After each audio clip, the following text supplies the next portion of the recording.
కానీ కొంతమందికి వారి ప్రార్థనలకి జవాబు రాకపోవడంలో ఫ్రస్ట్రేషన్ అనేది కలుగుతూ ఉంటుంది. ఏంటి దేవుడు జవాబు అవ్వట్లేదే, ఏంటి దేవుడు కార్యం జరిగిస్తలేదే, ఏంటి దేవుడు విడుదల అవ్వట్లేదే.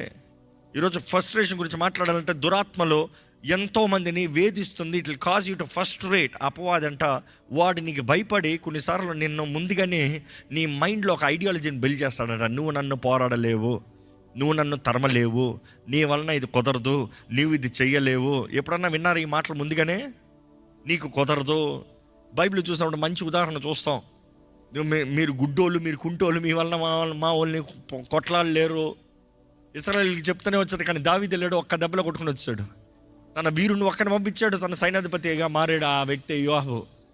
స్ట్రాటజీ చేశాడు, ఎంత సులభంగా అంటే అంత సులభంగా ముంచేశాడు.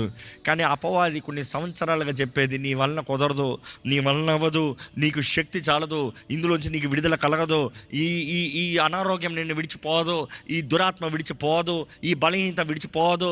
మేబీ అపవాది ఏదో ఒక రీతిగా నీకు చెప్పుకుంటూనే వస్తున్నాడేమో.